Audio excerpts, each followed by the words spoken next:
అక్కడి నుంచి నేరుగా ఎవరైతే నిజమైన దేవుళ్ళు ఉన్నారో మీ దర్శనం చేసుకున్నానో దీనికి మనస్ఫూర్తిగా అభినందనలు, శుభాభినందనలు.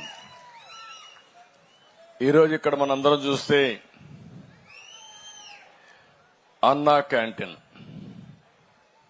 లోపల నేను మాట్లాడినప్పుడు వాళ్ళ అభిప్రాయాలు విన్నాను.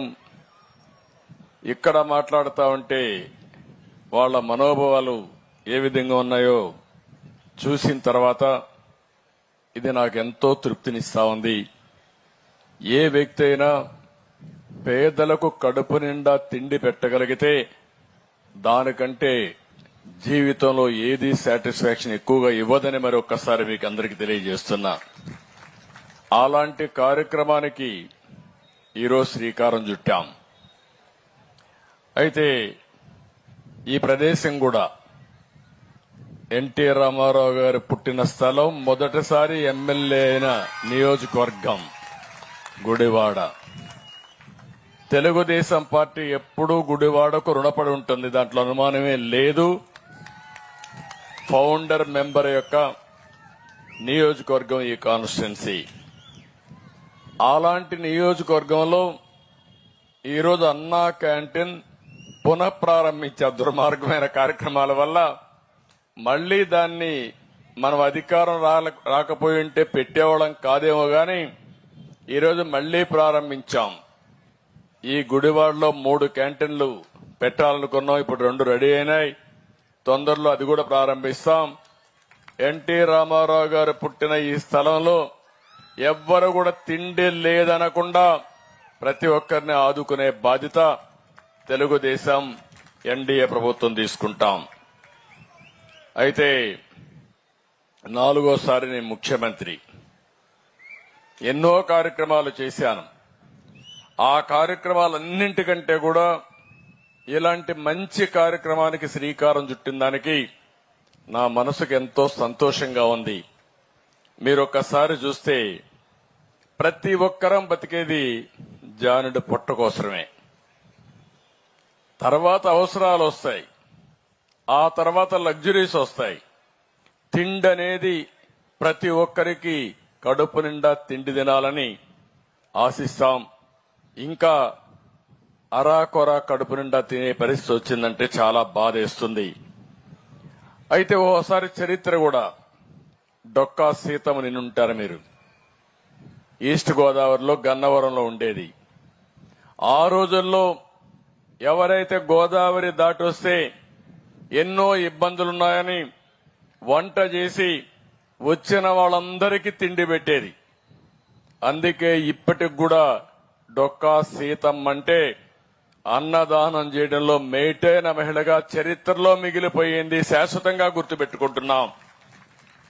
అదే సమయంలో నందమూరి తారక రామారావు గారు మొట్టమొదటిసారిగా ముఖ్యమంత్రి అయినప్పుడు తిరుపతికి వచ్చి అన్నదానానికి శ్రీకారం చుట్టాడు. ట్రస్ట్ కూడా పెట్టాడు. ఈ రోజు ఎంతో మంది భక్తులు వచ్చారు. ఉండిలో డబ్బులు వేస్తారు, అన్నదాన ట్రస్ట్ కు నిధులు ఇస్తారు. దీనివల్ల ₹1 టీటీడీ నిధులు పెట్టకుండా వచ్చే డబ్బులతోనే 1,00,000 మందికి అన్నం పెడుతున్నారంటే అది ఆ మహానాయకుడు చూపించిన స్ఫూర్తి. ఇవన్నీ కూడా మనం చూసినప్పుడు ఈరోజు మనందరం గుర్తుపెట్టుకోవాల్సిన అవసరం ఉంది. 2018 నేను ప్రారంభించాను. ఆ రోజు నేను ఒకటే ఆలోచించాను, అన్నం అనేది అందరికి అవసరం. ఇప్పుడే వివిధ రకాలుగా మనుషులతో లోపల కూడా మాట్లాడాను. ఒక ఆటో డ్రైవర్, ఒక పుష్ కార్ట్ తోలుకునే వ్యక్తి, ఒక బట్టలు అమ్ముకోవడానికి ఊరూరు తిరిగే వ్యక్తి, లేకపోతే చెప్పులు కుట్టుకునే వ్యక్తి, రోడ్డు మీద చెప్పులు కుట్టుకుంటూ బ్రతికే వ్యక్తి, లేకపోతే ఎక్కడనో షాపుల్లో పనిచేసి అరాకొరా జీతంతో జీవితం సాగించే వ్యక్తులందరినీ కూడా నేను విన్నాను. ఇక్కడ కూడా మీరు చూశారు. అవన్నీ చూసిన తర్వాత వాళ్ళల్లో ఒక ఆనందం ఉంది.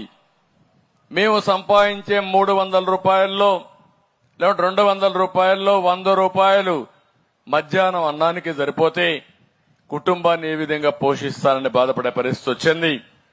అందుకే ఈ రోజు మీరు చూస్తే పూటకు 5 రూపాయలు, ఉదయం 5 రూపాయలు, మధ్యాహ్నం 5 రూపాయలు, సాయంత్రం 5 రూపాయలు, అంటే 15 రూపాయలతో 3 పూట్ల కడుపు నిండా తిండి పెట్టే పరిస్థితి వచ్చిందంటే అది ఈ ప్రభుత్వం యొక్క దూరదృష్టి అని చెప్పి కూడా నేను మీకు తెలియజేస్తున్నా.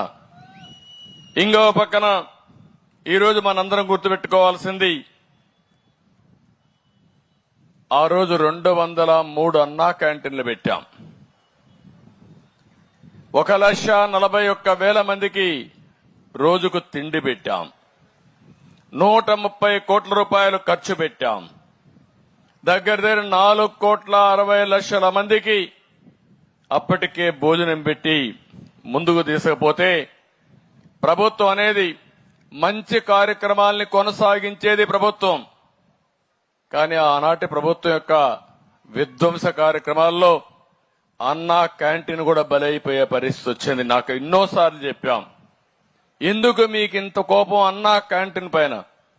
కావాలంటే మీ పేరు పెట్టుకోండి, ఈ అన్నదానాన్ని కొనసాగించడని చెబితే మీరు పెట్టలేకపోయినా దాతలు వస్తారు, వాళ్ళని వదిలిపెట్టమంటే, వాళ్లకు ఫ్రీగా చేసే అవకాశం ఇవ్వమంటే ఇవ్వకుండా అడ్డం పడే పరిస్థితికి వచ్చారు. కడాన ఏ పరిస్థితికి పోయారంటే చాలా ప్రదేశాల్లో రాజకీయ నాయకులు, స్వచ్ఛంద సంస్థల ముందుకొచ్చి అన్నా క్యాంటీన్ ద్వారా 5 రూపాయలకే భోజనం పెట్టాలనే పరిస్థితి, దానికి అడ్డం పడిపోయి చాలా దుర్మార్గంగా ప్రవర్తించారు. పెట్టనీయకుండా చేశారు, చాలా దౌర్జన్యాలు చేశారు.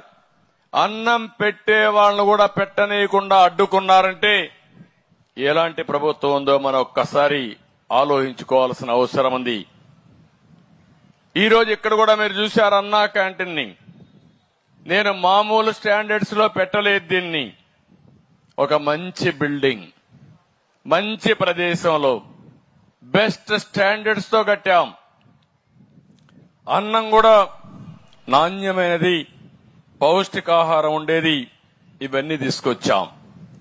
అందుకనే ఈరోజు మనం చూస్తే 49 మున్సిపాలిటీలో 100 క్యాంటీన్లు ఈ రోజు ప్రారంభిస్తున్నాం. సెప్టెంబర్ ఎండ్ కంతా 203 అన్నా క్యాంటీన్లు రాష్ట్రమంతా ప్రారంభిస్తాం. గిరిజన ప్రాంతంలో అన్ని మండల హెడ్ క్వార్టర్లో పెడతాం.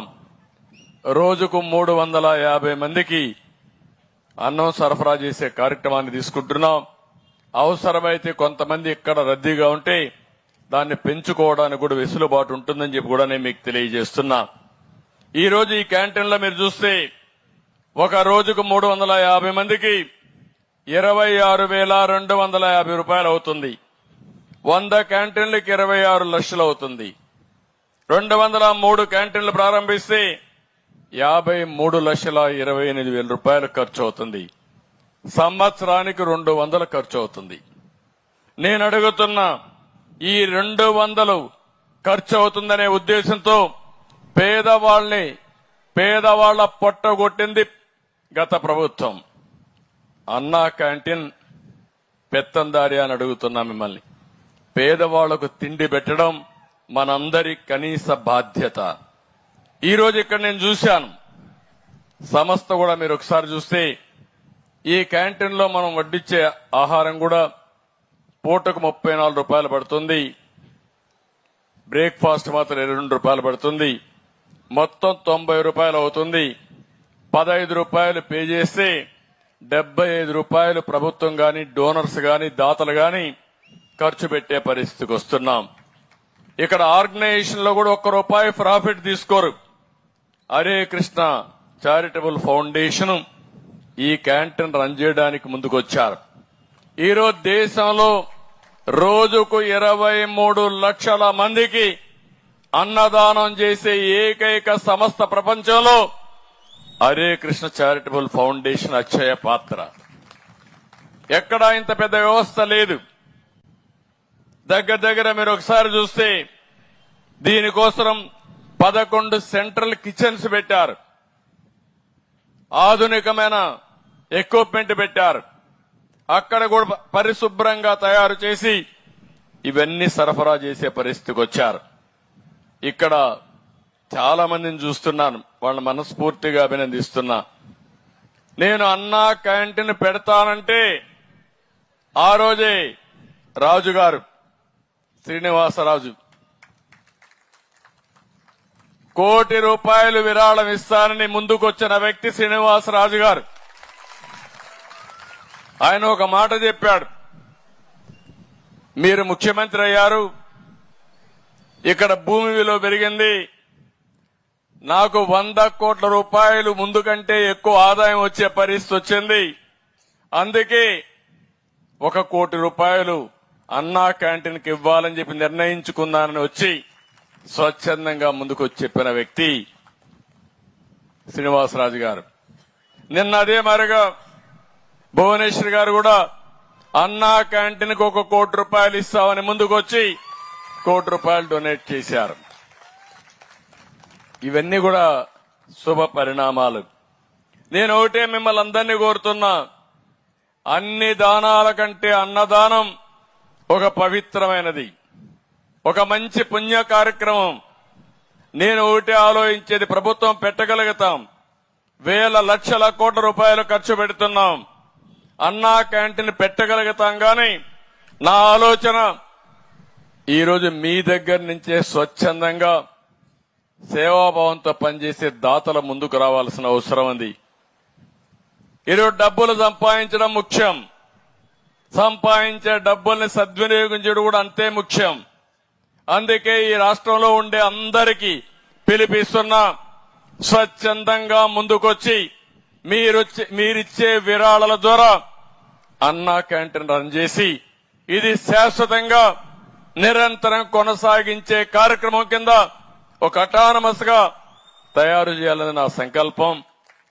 ఇది ఎప్పటికీ జరగాలి, దానికి మనం శ్రీకారం చుడదాం.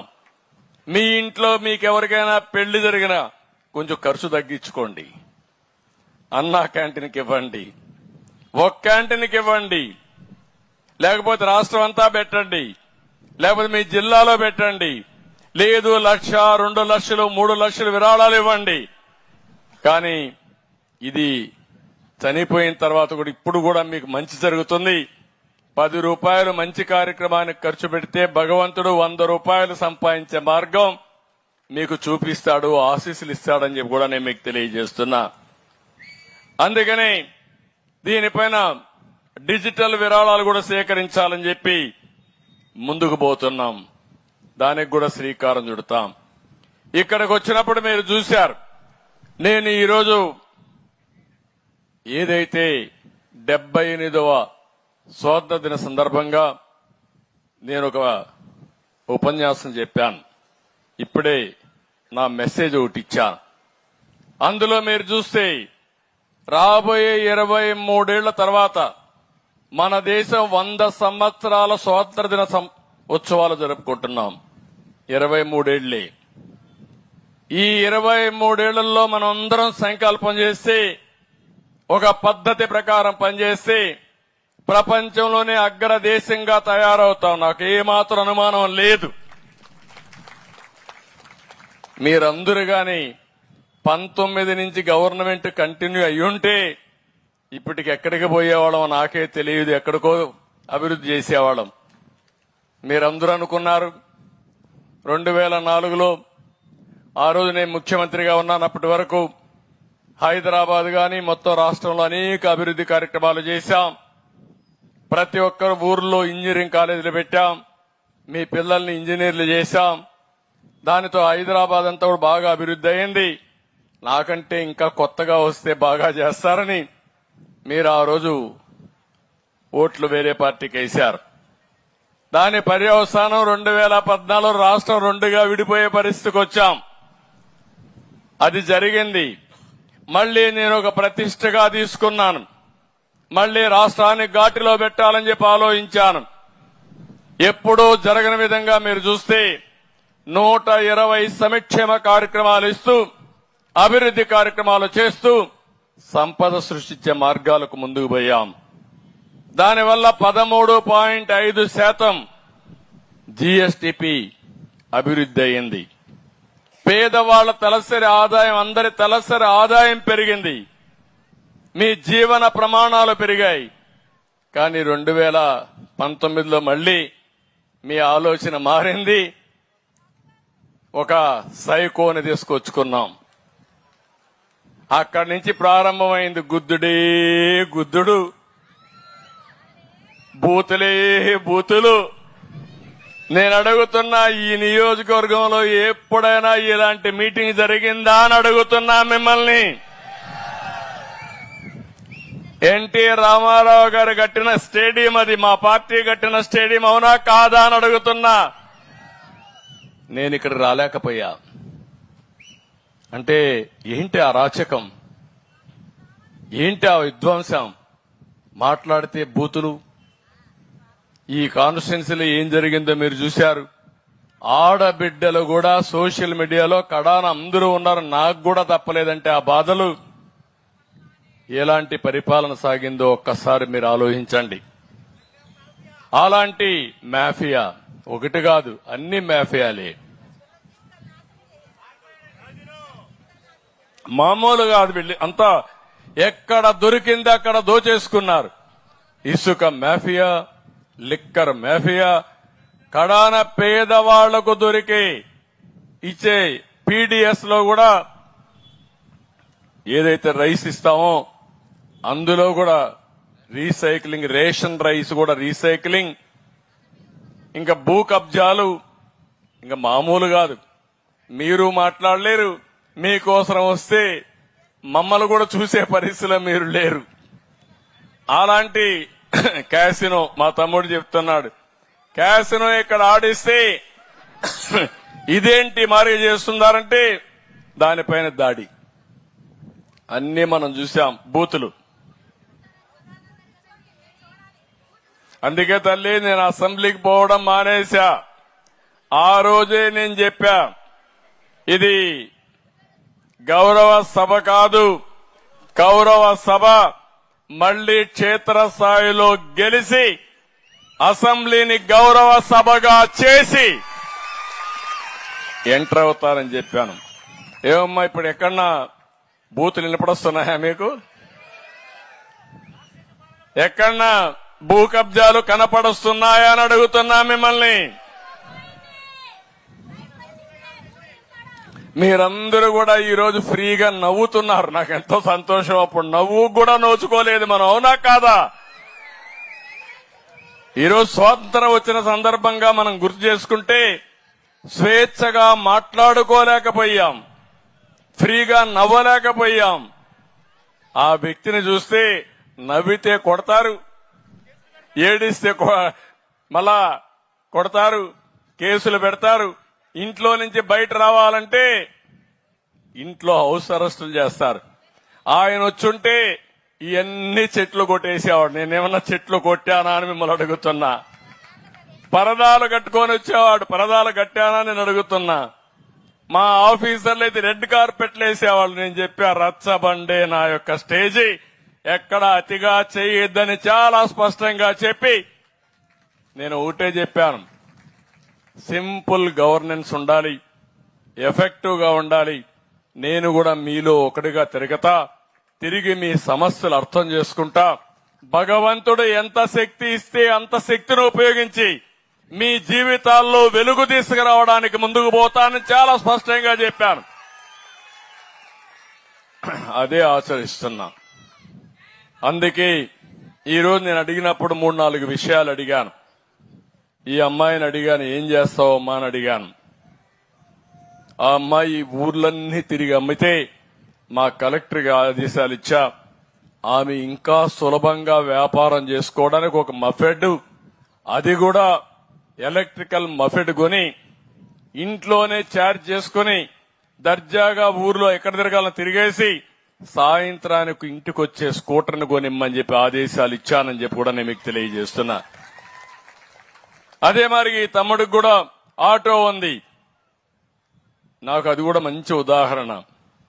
ఈయన కొడుకును చదివించాడు, కొడుకు ఇప్పుడు చెల్లిని చదివిస్తున్నాడు. ఇది మంచి స్ఫూర్తి, మనస్ఫూర్తిగా అభినందిస్తున్నా. కుటుంబం అనేది ఒక బాధ్యత. తండ్రి ఆ బాధ్యత నిర్వర్తించినప్పుడు తండ్రి తర్వాత పెద్ద కొడుకుగా పుట్టిన వ్యక్తి చదువుకొని ఉద్యోగం వస్తే చెల్లెల్ని పైకి తీసుకురావడానికి అవసరమైతే ఆ అమ్మాయిని కూడా డాక్టర్ చేయాలని ఆశిస్తే ఇప్పుడు బీడీఎస్ డాక్టర్ అవుతా ఉంది. సంతోషంగా బాధ్యత తీసుకున్న చిరంజీవిని మనస్ఫూర్తిగా అభినందిస్తున్నానని చెప్పి కూడా నేను మీకు తెలియజేస్తున్నా. ఇది మన సాంప్రదాయం. నేను అందుకే ఈరోజు ఒక మాట చెప్పాను. ఈ కుండోళ్ళందరినీ చూశాను. ఆవిడికి 3 పిల్లలు, ఈవిడికి 2 పిల్లలు, ఈయనకి 2 పిల్లలు, ఆయనకి 2 పిల్లలు. కానీ ఇటీవల కొంతమంది ఒకే బిడ్డను కంటున్నారు, కొంతమంది బిడ్డలే వద్దు అనుకుంటున్నారు. ఇది ప్రమాదం. ఇప్పుడు మీరు ఒకసారి చూస్తే రాను రాను జనాభా తగ్గిపోతుంది, ముసలవాళ్లు ఎక్కువైపోతున్నారు, యువత తగ్గిపోతున్నారు, సంపాదన తగ్గిపోతుంది, కుటుంబాలు కూడా క్షీణించిపోయే పరిస్థితికి వస్తున్నాయి. అందుకే మొన్నే ఒక మాట చెప్పాను, ఎంతమంది బిడ్డలుంటే అంత ఆస్తి మనందరికీ. భవిష్యత్తులో ఎంత పొలం ఉందని కాదు, ఎంత పొలం ఉందని దానికంటే, ఎన్ని కోట్ల రూపాయలు డబ్బులున్నాయని దానికంటే, ఎంతమంది పిల్లలు ఎక్కువ ఉంటే అంత సంపద సంపాదించే శక్తి మీకు వస్తుంది. అది నేను నేర్పిస్తానని చెప్పి కూడా నేను మీకు తెలియజేస్తున్నా. ఒకప్పుడు జనాభా నియంత్రణకు నేనే చెప్పాను, జనాభాను తగ్గించుకోమన్నాను. ఇప్పుడు మన రాష్ట్రం చూస్తే, సౌత్ ఇండియా చూస్తే జనాభా తగ్గిపోతా ఉంది.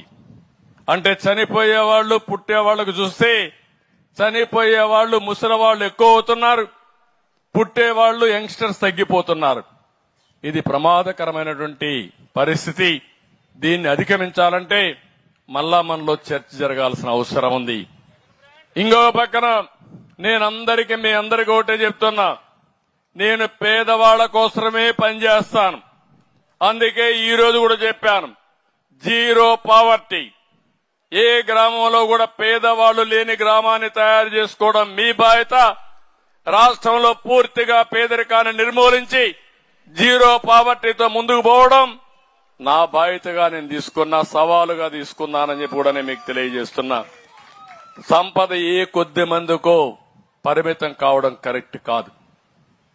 ప్రతి ఒక్కరూ ఆ సంపదని అనుభవించే పరిస్థితి రావాలి, పేదరికం నుంచి బయట రావాల్సిన అవసరం ఉంది. అందుకే దీన్ని ఒక ప్రతిష్టగా తీసుకున్నా. అందుకే మీరు చేసేది ఒక పిలిపిచ్చాను. పైనుండి ఆర్థికంగా బాగా ఉండే 10%, అట్టడుగు నుండే 20% గాని ఎప్పటికప్పుడు అడాప్ట్ చేసుకుని వాళ్ళలో చైతన్యం తీసుకొచ్చి అవసరమైతే కొంత ఆర్థిక సహాయం చేసి వాళ్ళు కూడా మనతో సమానంగా పైకి తీసుకొచ్చే బాధ్యత తీసుకుంటే అదే నిజమైన సమాజం. అదే ఈ రాష్ట్రంలో నేను ఆశించే ఇది. నేను అందుకే మీ అందరికీ హామీ ఇస్తున్నా, నా జీవితాంతం ఎన్టీ రామారావు గారి స్ఫూర్తితో పేదరిక నిర్మూలన చేసే వరకు అహర్నిశలు కష్టపడతా. ఇది చేసి నిరూపించుకుంటానని చెప్పి నేను మీకు తెలియజేస్తూ, ఏ పని చేసినా పేదవాళ్ల ఆదాయం ఎట్లా పెరుగుతుందో నేను ఆలోచిస్తాను, మీకు ఖర్చు ఏ విధంగా తగ్గుతుందో ఆలోచిస్తాను. మీ జీవన ప్రమాణాలు పెంచడానికి ముందుకు పోతామని చెప్పి కూడా నేను మీకు తెలియజేసుకుంటున్నాను. ఇంకా చాలా మార్పులు వచ్చాయి, ఇంకా వస్తాయి. మీరు ఒకప్పుడు కరెంటు కావాలంటే ఎక్కడి నుంచో వచ్చేది, ఎక్కడో హైడ్లో థర్మలో పెట్టి. ఇప్పుడు ఇంటి దగ్గర మీ రూఫ్లోనే పైనే కరెంట్ ఉత్పత్తి చేసుకున్న రోజుకు వచ్చేస్తున్నాం. నేను దానికి కూడా శ్రీకారం చుట్టాను. మీ ఇంట్లోనే కరెంటు చేయించే మార్గం నేర్పిస్తా. ఒకవేళ ఎండ లేనప్పుడు కరెంటు ఉత్పత్తి చేసుకోలేకపోతే గ్రిడ్ నుంచి మేము తయారు చేసిన కరెంటు ఇస్తాం. మీ దగ్గర అదనంగా కరెంటు వస్తే మళ్ళా కరెంటు డిపార్ట్మెంట్ తీసుకుంటుంది. నెలకు ఇన్ని యూనిట్లని మీకు ఇస్తూ నేను ఫ్రీగా ఇస్తా అన్న కరెంటు కూడా ఇచ్చి మీ ఖర్చు తగ్గించే బాధ్యత ఈ ప్రభుత్వం తీసుకుంటామని చెప్పి కూడా నేను మీకు తెలియజేస్తున్నా. ఒక వినూత్నమైన ఆలోచనలతో ముందుకు పోదాం. మామూలు ఆలోచనలు కాదు. మన తాత ముత్తాతల పేదరికంలో ఉంటే మనం కూడా పేదరికంలో బాధపడవలసిన అవసరం లేదు. పేదరికం పోయే మార్గాలున్నాయి. మనకు మెరుగైన జీవితాలు ఇచ్చే అవకాశాలు ఉన్నాయని చెప్పి కూడా నేను మీకు తెలియజేస్తున్నా. ఇక్కడికి వచ్చినప్పుడు మళ్లీ నేను ఒకటే ఇక్కడ మాట్లాడుతున్నా, ఈరోజు అన్నా క్యాంటీన్కి మీరు ముందుకు రండి. ఇదొక స్ఫూర్తిగా తీసుకుంటూ చాలా మంది వస్తున్నారు. 1,00,000, 2 లక్షలు, 5 లక్షలు, 10 లక్షలు ఇస్తున్నారు. వారందరిని అభినందిస్తున్నా. దీనికి అన్నా క్యాంటీన్స్ కి account number 378181650997 SBI account open చేశాం. ఐఎఫ్ఎస్సి కోడ్ ఎస్బీఐ N00205441 ఈ నెంబర్ ఉంది. ఇది కూడా నేను ఎక్కడెక్కడ పేపర్లో ఇస్తా ఉంటాం, గవర్నమెంట్ వెబ్సైట్ లో పెడతాం. ఎవరన్నా పే చేయాలంటే డైరెక్ట్ కూడా వెబ్సైట్ ఉంది, annacantintrust.ap.gov.in. ఇది కూడా మీరు పెడితే ఎక్కడికక్కడ పంపించే పరిస్థితి వస్తుంది. మనందరం కలుద్దాం, సమిష్టిగా ఆలోచిద్దాం, సమిష్టిగా పనిచేద్దాం. మనం బ్రతకడమే కాకుండా మన పక్క నుండే పేదవాడిని కూడా పైకి తీసుకొచ్చే ఆలోచన చేద్దాం. ఈ రాష్ట్రంలో మళ్లీ ఈ రోజు మీకు అందరికీ హామీ ఇస్తున్నా, ఈ ప్రభుత్వం మీ అందరికీ ఎప్పుడూ అందుబాటులో ఉంటాం. 24/7 అందుబాటులో ఉంటాం. ఎవరికి ఏ సమస్య వచ్చినా పరిష్కారం చేసే బాధ్యత మేము తీసుకుంటాం. నేను చెప్పింది కూడా మీరు ఫాలో అయితే చాలా ఈజీగా ఉంటుందని చెప్పి మరొక్కసారి తెలియజేసుకుంటూ, ఇది బిగినింగ్ మాత్రం. ఇంకా చాలా వినూత్నమైన కార్యక్రమాలు మనం చేయాలి. అవి చేయడం కోసం మీ అందరి సహకారం అవసరం చెప్పి తెలియజేసుకుంటూ, ఇప్పుడు ఎవరైతే ముందుకొచ్చారో రాజుగారిని రమ్మంటున్నా, ఒక సన్మానం చేసి ఒక స్ఫూర్తిదాయకంగా ఇలాంటి వాళ్ళు ముందుకు రావడానికి మనం దోహదం చేస్తామని చెప్పి నేను మీకు తెలియజేసుకుంటూ, మరొకసారి రాజుగారిని, భువనేశ్వర్ గారిని ఇద్దరిని కూడా మనస్ఫూర్తిగా అభినందిస్తూ వాళ్ళకు ధన్యవాదాలు తెలియజేస్తున్న అందరూ ఈ స్ఫూర్తితో ముందుకు రావాలని కోరుకుంటూ, ఒకసారి రాజుగారు మైక్ ఒకసారి ఇవ్వండి, ఆయన మాట్లాడతారు.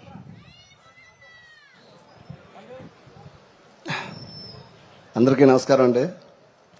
సారు అంటే నింపిన ఉత్తేజం అంతా ఇంత కాదు. రాగానే మేము తిరుపతి నడిచి వెళ్దామని మొక్కున్నామండి. ఇక్కడి నుంచి కాలినడకని 425 కిలోమీటర్లు నడిచినప్పుడు మేము బాధపడ్డప్పుడు ఏం తెలుసుకున్నామంటే, అసలు ముఖ్యమంత్రిగా రాష్ట్రాన్ని కాపాడటానికి ఆయన పడే కష్టంలో మనం ఇంత నల్లపూసంతా అనే ఉద్దేశంతో నడిచాం సార్. చాలా హ్యాపీగా నలుగురు అక్కడికి వెళ్ళగానే ఆనంద బాష్పాలు తప్ప మాకేం లేదు సార్. చాలా హ్యాపీగా ఉన్నాం సార్. అనుకున్నట్టుగానే మీకు ఈ ₹1,00,00,000 ఈ సంవత్సరమే కాదు సార్, కంటిన్యూగా 5 సంవత్సరాల్లో కంటిన్యూగా ఇవ్వడానికి కూడా నేను ప్రిపేర్ అయ్యి మీకు ఆల్రెడీ లెటర్ కూడా ఇచ్చాను సార్. అలాగే సార్ చెప్పినట్టుగా ఇప్పుడు 100 ఫ్యామిలీస్ని అడాప్ట్ చేసుకోవాలని లాస్ట్ టైం గుడి ముందు నేను ఒప్పుకుంటాం జరిగింది. అలాగే మా వెంకట్రావు గారి సమక్షంలో మన రామర్పాడు గ్రామంలో మాకు ఒక వెనకాల ఒక కాలనీ ఉంది సార్, అది అబ్దుల్ కలాం నగర్ అని. అక్కడ రోడ్లు కానీ డ్రైనేజ్ కానీ వాటర్ కానీ లేవు సార్. అవన్నీ నా సొంత శక్తులతో నేను చేస్తాను సార్. దయించి తమరు అనుమతి ఇవ్వగస్తుందిగా కోరుతున్నాను సార్. చాలా సార్, చాలా అంటే మేము స్టేట్ లో ఉన్న అందరూ మరొకసారి స్వాతంత్రం వస్తుందని ఫీల్ అవుతుంది సార్.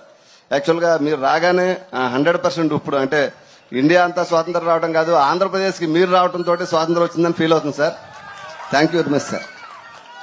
ఇప్పుడు శ్రీనివాసరాజు గారు చెప్పినట్టు నేను మళ్లీ జన్మభూమి 2.0 తీసుకొస్తున్నా. ఒకప్పుడు జన్మభూమి మీకు జ్ఞాపకం ఉంటుంది. మళ్లీ గ్రామాల అభివృద్ధిలో భాగస్వాములు చేయడం, అనేక కార్యక్రమాలు చేసి ప్రజలకు మెరుగైన సేవలు అందించడం, అవసరమైతే 100-200 శక్తి మేర ఒక 500 కుటుంబాలు, ఎన్ని కుటుంబాలు వీలైతే అన్ని కుటుంబాలని దత్తత తీసుకోవడం, వాళ్ళని అన్ని విధాలుగా పిల్లల చదువు ముంచి వాళ్ళని అన్ని విధాలుగా మెంటరింగ్ చేసి ఆదాయాన్ని పెంచే మార్గం చూపించే విధంగా జన్మభూమి 2.0 తీసుకొస్తున్నాం. ఎవరైతే ఉత్సాహంగా ఉంటారో దానికి కూడా కార్యక్రమం ఇస్తా. జనవరిలో పెద్ద ఎత్తున లాంచ్ చేసి మళ్లీ ఈ రాష్ట్రాన్ని నెంబర్ 1 స్టేట్ గా చేసే వరకు, ప్రపంచంలోనే తెలుగు జాతి నెంబర్ 1 జాతిగా తయారు చేసే వరకు మీకోసం శ్రమిస్తాం. అర్థం చేసుకుని అందరూ జాయిన్ కండి. ఇప్పుడు నేను చేసే కార్యక్రమాల వల్ల శ్రీనివాసరాజు కూడా లాభాలు ఎక్కువ ఉంటాయి. కానీ వీళ్ళు ఆలోచించాల్సింది, లాభాలు వచ్చిన వాళ్ళు కనీసం ఒక 5% శుభ కార్యక్రమాలకు, మంచి కార్యక్రమాలకు ఖర్చు పెడితే భగవంతుడు వాళ్ళని ఆశీర్వదిస్తాడు. నిన్నే మీరు చూశారు, పేరు నేను మర్చిపోయాను కానీ ఒక అతనైతే మన తెనాలి వాస్తవ్యుడు మెడ్రాస్ ఐఐటి అక్కడ యూనివర్సిటీకి ఐఐటి ఇన్స్టిట్యూట్ కి 228 కోట్ల రూపాయలు డొనేట్ చేశాడు. ఒక వ్యక్తి 228 కోట్లు డొనేట్ చేశాడు. ఆయన భార్య మాట్లాడుతూ చెప్పింది, మా దగ్గర డబ్బులు ఎక్కువ ఉంది, ఈ డబ్బులను మా దగ్గర పెట్టుకోవడం కంటే ఇలాంటి కాలేజీకి ఇస్తే కొన్ని వందల మందికి లక్షల మందికి మేలు జరుగుతుంది కాబట్టి ఆ డబ్బులు మేము డొనేట్ చేస్తున్నామని చెప్పే పరిస్థితికి వచ్చారు. అలాంటి స్ఫూర్తి రావాల్సిన అవసరం ఉంది. అది రావాలని మనస్ఫూర్తి కోరుకుంటూ ఈయన్ని మనసు గట్టిగా చప్పట్లు కొట్టి అందరూ అభినందించండి.